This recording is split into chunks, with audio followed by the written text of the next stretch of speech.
com muita satisfação que a Unimed Vale dos Sinos faz a entrega deste presente especial a você. É o novo Hospital Unimed, referência em tecnologia, inovação e humanização. Uma estrutura toda conectada, com corpo clínico de alta qualidade, trazendo excelência ao atendimento hospitalar. Unimed Vale dos Sinos. Cuidar de você. Esse é o plano.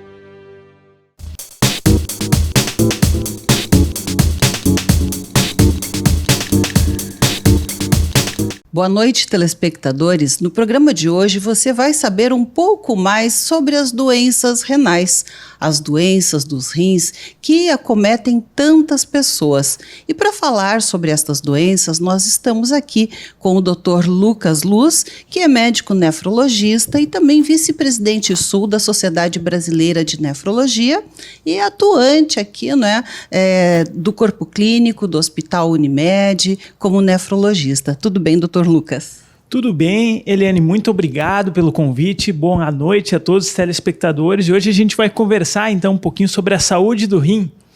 Olha só, as pessoas sabem que as doenças nos rins são importantes, podem ser graves, não é? Então eu já te pergunto quais são as principais doenças dos rins. Olha, tem bastante tipo de doença que pode acometer o rim. As mais comuns que a gente vê assim na comunidade vão ser a infecção urinária, os cistos renais, o cálculo renal e aí a temida insuficiência renal, além da hipertensão arterial. Olha só, isso talvez seja de fato o mais grave, não é? Mas o mais comum e que as pessoas temem mais são as pedras nos rins, as infecções, não é? E que bom se fossem só essas coisas aí, não é? Mas realmente esses problemas podem ser muito mais graves que a gente imagina. Por isso é importante detectá-las assim precocemente, não é? Isso, realmente, a detecção precoce dos problemas dos rins, ele é muito importante, porque, tu veja, esse ano, dia 9 de março, a gente teve o Dia Mundial do Rim, cujo slogan incluía dose a creatinina para todos. A creatinina é o principal exame de sangue que a gente faz para o diagnóstico precoce dessas doenças, que na grande maioria, se forem detectadas de forma precoce, a gente consegue fazer um tratamento aí para postergar, para tardar e até para parar a progressão da insuficiência renal. E essa dosagem de creatinina é um exame simples no sangue, pode ser feito entre outros exames de rotina? A dosagem da creatinina é um exame muito simples, é um exame de sangue que ele é feito em praticamente todos os laboratórios, as unidades de saúde, elas têm disponível esse exame e ele é tão importante, mas tão importante que as pessoas costumam saber sobre glicose, sobre colesterol, mas tem uma máxima que a gente costuma falar em nefrologia, que a creatinina alta mata mais do que o colesterol alto, de tão importante que isso é. Então, aquilo que a Sociedade Brasileira de Nefrologia advoga, inclusive, é que todos os pacientes tenham, pelo menos uma vez, a sua creatinina medida.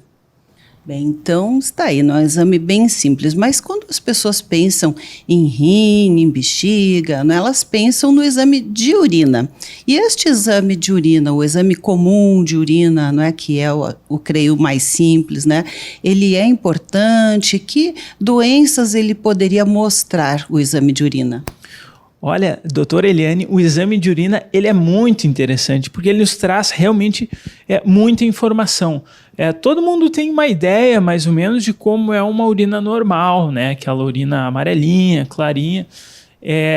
O aspecto da urina, mesmo sem microscópio, pode nos dar algumas pistas sobre a presença de doenças renais, Por exemplo, uma urina mais escura, mais alaranjada, pode ser por ingesta de beterraba, pode isso significar um início de uma desidratação, mas também pode significar que tenha sangue naquela urina, pode significar até câncer no rim, em última análise. Depois, quando a gente olha no microscópio a urina, então a gente vai ter uma gama muito maior de informações, Eu tenho um caso muito interessante de um um amigo particular meu que falou que um dia ele estava em casa, ele mora numa casa, mora perto de um sítio, ele fez xixi na grama e outro dia tinha um monte de abelha na grama.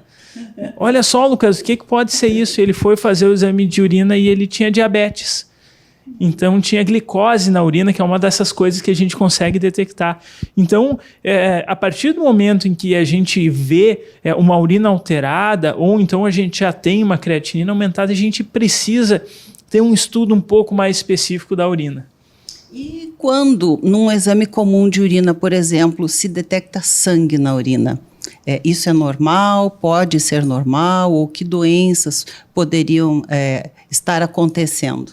Olha, a presença de sangue na urina nos levanta, pelo menos, a suspeita de várias situações, né? Cistos renais podem ter um pouquinho de sangue na urina. Nas mulheres, principalmente, a gente tem que ter em mente que muitas vezes a urina fica contaminada no período menstrual, na coleta. Ela pode significar também cálculo renal, mas nos pacientes mais idosos, principalmente pacientes que tiveram contato com tinta, muito contato com tabagismo, aí isso pode ser até uma primeira manifestação de uma doença maligna, e aí a gente fala em tumores mesmo do trato urinário.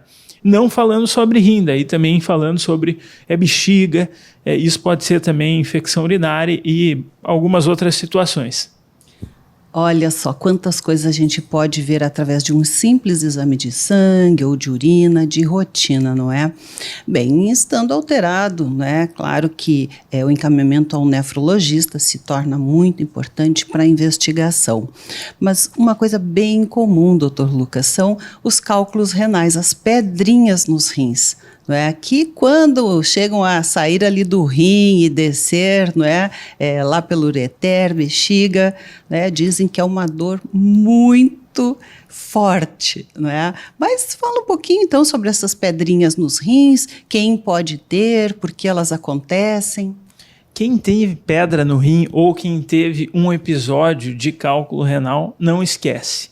Geralmente essas pessoas referem essa dor como se não a pior da vida, uma das piores da vida. É uma das poucas dores que eles correlacionam e quantificam num grau um pouco menor que a dor do parto, mas o fato de existir essa comparação já nos demonstra a magnitude. Geralmente a pessoa que está com uma crise, com uma cólica renal, com uma cólica nefrética, que é como a gente chama, não para em casa. A pessoa vai para o hospital porque tem muita dor mesmo, né? Essas pessoas, elas necessitariam, se elas tiveram muitos episódios de cálculos renais, elas precisam que o cálculo seja estudado. Viu? Então, fica a orientação para que pessoas que tenham cálculo renal de repetição que guardem o seu cálculo aí e levem para o médico se forem fazer acompanhamento. Em relação a orientações gerais, a gente tem muitas causas nos rins mesmos que podem causar os cálculos renais. E uma recomendação que é importante para todos aqueles que tiveram os cálculos renais é a ingesta de água. E aí a gente está falando numa ingesta de líquidos, que não precisa ser água. Aqui no Rio Grande do Sul pode até ser chimarrão, tá? Uma ingesta de líquidos que gere uma diurese de cerca de 2 litros e 500 por dia. Ou seja, a pessoa tem que urinar 2 litros e 500 para diluir um pouquinho desse xixi, e isso diminui a recorrência desses cálculos no rim. Olha, eu brinco às vezes, né, com os pacientes. Olha, tome muita água, porque se tiver aqueles cristalzinhos que formam cálculos, eles vão ficar diluídos e não vão se juntar formando a pedrinha, né? Então aí o pessoal tem um estímulo maior aí para tomar mais líquido, porque muitas pessoas não gostam de tomar água, principalmente os idosos que não sentem sede mais como uma pessoa jovem. Mas vamos fazer um breve intervalo e já voltamos aí com você, porque temos muito mais aí a perguntar ao Dr. Lucas Luz. Já parou para pensar que em algumas situações do dia a dia, tomar um banho tradicional com muita água, toalhas, sabão, não é uma tarefa fácil? Ter uma solução prática para cuidar da higiene pessoal de uma pessoa acamada, ou até em situações onde não se tem todos os itens disponíveis, como após praticar esportes, viagens e acampamentos, ajudaria muito, não é mesmo? E se eu te contar que essa solução já existe? A toalha higienizadora corporal PED já ajuda milhares de profissionais e familiares a cuidarem de pacientes acamados ou com mobilidade reduzida de uma forma muito menos dolorosa e desconfortável. Diferente do banho tradicional, onde há necessidade de pelo menos 2 profissionais, plásticos para cobrir e não molhar a cama, toalhas, compressas, litros de água e um tempo mínimo de 40 minutos, com a toalha higienizadora PED, são apenas 4 passos simples. Basta umedecer a toalha higienizadora PED com 200 ml de água, friccionar para gerar espuma, passar o PED no corpo do paciente e, por fim, utilizar uma toalha para secar, sem a necessidade de enxaguar. Prático e eficiente, não é mesmo? Ah, e a toalha higienizadora PED não te deixa na mão depois daquela corridinha no final de semana ou no acampamento de férias com os amigos. Peça já seu kit com a CQC Química e garanta um banho rápido, eficiente e sustentável. Toalha PED, o prazer de uma higiene eficaz.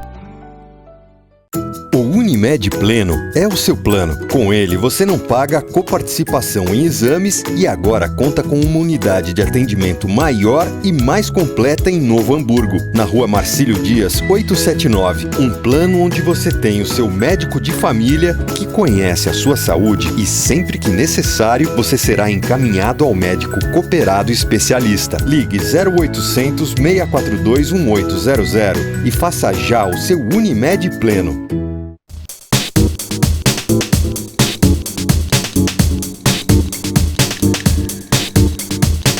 Estamos de volta e continuamos a conversar com o Dr. Lucas Luz, médico nefrologista, que nos falava no bloco anterior aí sobre as inúmeras doenças renais e do quanto é simples detectá-las através de exames de sangue ou de urina, né, de rotina.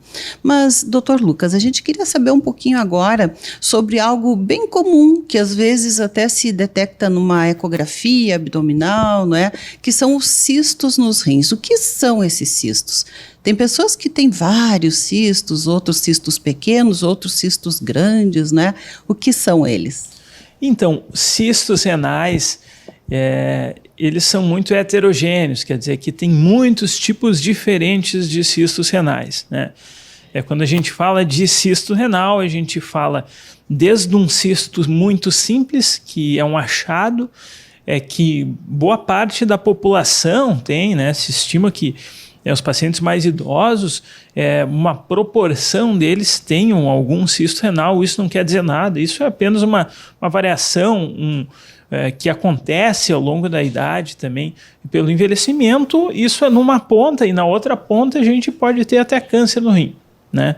Então, há pacientes que podem ter centenas a milhares de cistos nos rins e por conta disso o cisto acaba ocupando o lugar do rim e aquele outro rim acaba não funcionando da forma adequada e esses pacientes acabam precisando de hemodiálise, né? Então, os cistos, eles têm uma classificação. Para ter um diagnóstico de cisto, necessariamente a gente tem que ter feito ou um ultrassom, ou uma tomografia, uma ressonância, algum exame, né? Eles não dão sintomas. Eles não costumam dar sintomas, né? Quando eles dão sintomas, eles são uma doença que são doenças que precisam de tratamento, né? Então, a grande parte dos cistos, eles são cistos benignos, tá? E quando a gente faz esses métodos de imagem, ultrassom e tomografia, esses métodos eles são capazes de nos classificar esses cistos. Olha, esse cisto aqui ele é tranquilo, ele é um cisto simples, ele é um cisto que não oferece perigo, né? Esse cisto não, esse é um cisto que a gente vai ter que acompanhar, vai ter que ficar vendo a cada ano e meio, a cada 6 meses. E aí a gente tem um mundo dos cistos renais. E outra situação é a doença renal policística autossômica dominante, tá? Que é uma doença genética que a gente herda E esses são pacientes que têm centenas, às vezes milhares de cistos, e esses cistos acabam terminando com a função do rim e levando o paciente para a diálise. Hoje em dia a gente já tem alguns tratamentos para esses pacientes também. Olha, isso aí é maravilhoso, né? Mas e se a pessoa fizer um transplante renal? De pelo menos um rim, isso já melhora, tira a pessoa da hemodiálise ou, né, necessita continuar fazendo essa hemodiálise. E até para explicar um pouquinho melhor para as pessoas, né, o que exatamente é a hemodiálise, o que ela faz, né, com a pessoa que tem problema, uma insuficiência renal crônica, por exemplo. Olha, essa pergunta ela é muito bacana. A primeira parte da pergunta é se uma pessoa vive com um rim. Né? Na realidade, nós nascemos com 2 rins, e isso é mais do que o suficiente para que o nosso corpo se desenvolva e para suprir as necessidades para a limpeza do nosso sangue e a filtragem, que em última análise é a função do rim. Então, para bem e para ruim, a gente só vai ter sintomas de insuficiência renal geralmente abaixo de 30%, 20% do funcionamento dos 2 rins. Ou seja, juntando os 2 rins, só quando abaixo de 20%, 30% param de funcionar é que a gente vai ter sintoma. Por isso é uma doença silenciosa e por isso que eu estou falando em dosar a creatinina, que todas as pessoas têm que ter a creatinina dosada.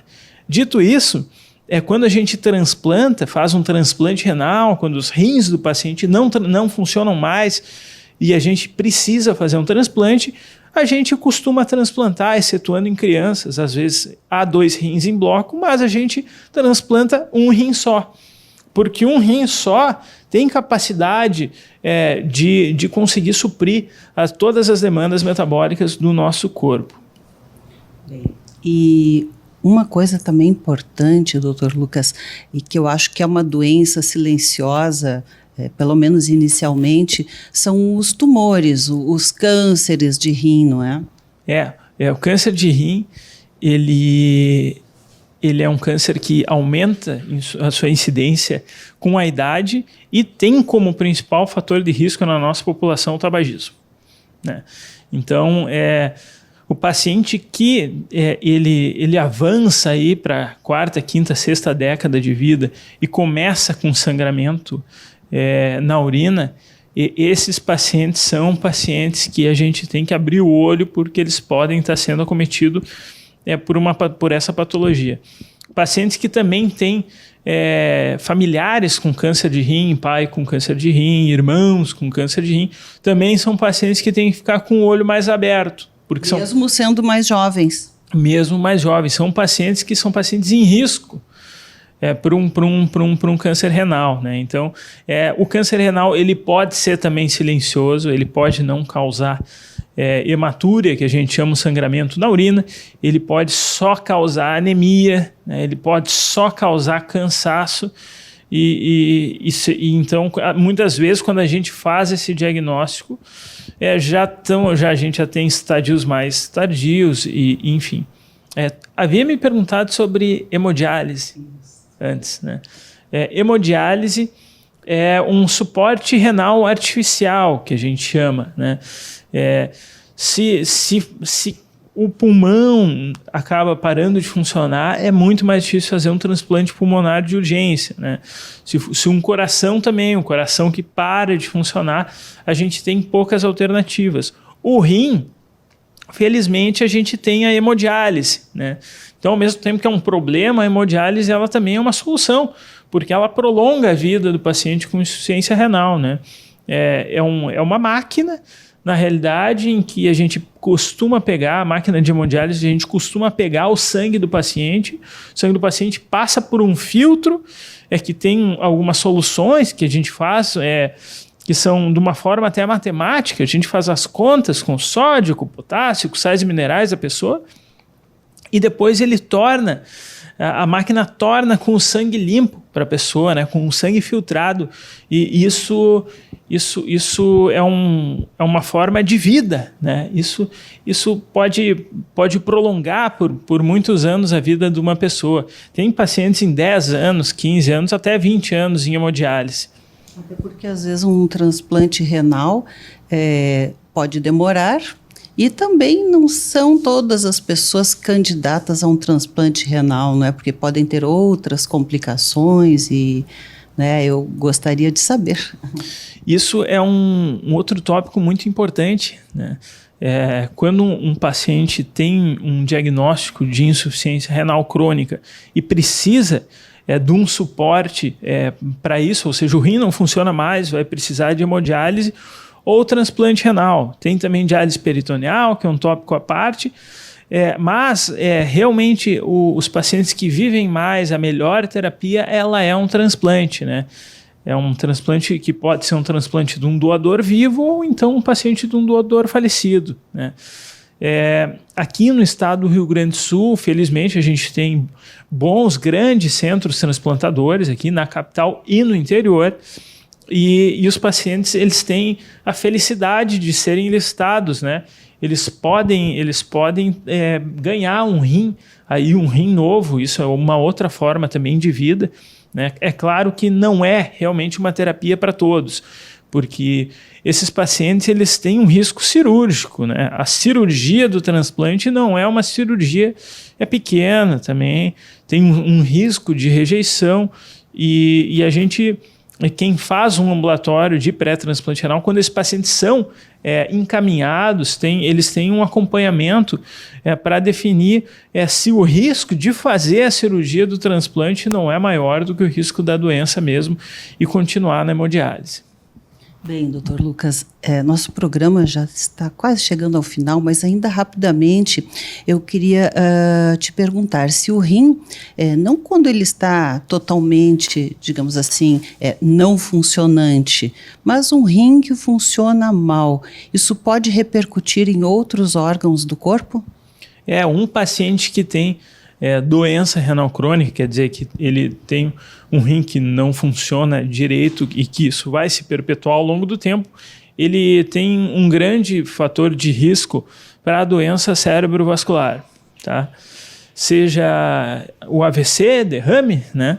Ou então o infarto agudo do miocárdio. São pacientes em risco, por isso falo que a creatinina alta muitas vezes é pior do que colesterol alto. Geralmente os pacientes doentes renais crônicos, eles têm como principal causa de mortalidade doença cerebrovascular, né? Que muitas vezes é expressa também por morte súbita. Então, sim, quando o rim começa a não funcionar direito, o mau funcionamento do rim acaba causando uma ressaca e um problema em outros órgãos também. Olha só, então, você está cuidando do seu rim? Se ainda não estiver, comece já.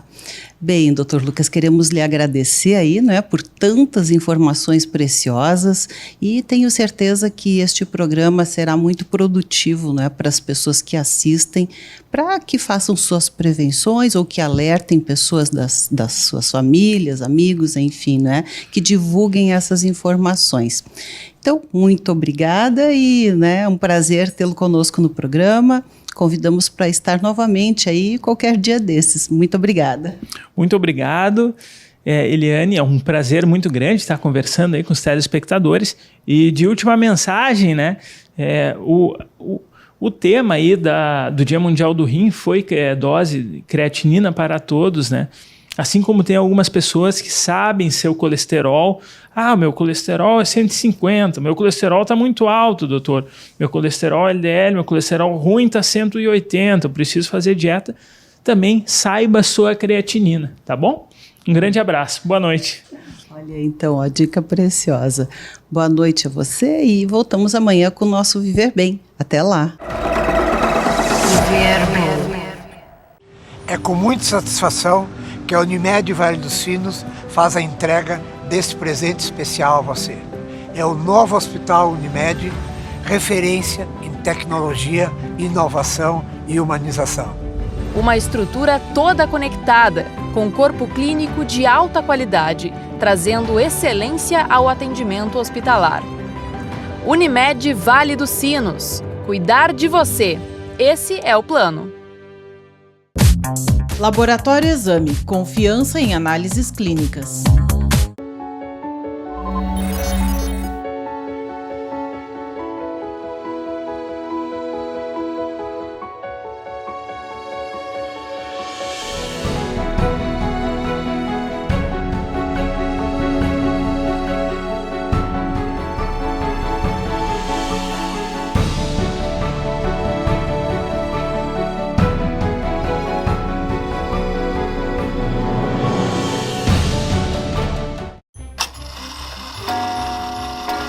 Chegou a hora da diversão!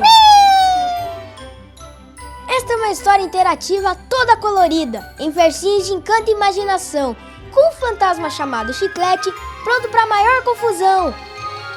Prepare-se para muitas surpresas e uma aventura bem divertida para crianças de todas as idades e também para gente crescida. O Fantasma do Relógio, uma incrível aventura literária onde você escolhe o que vai acontecer.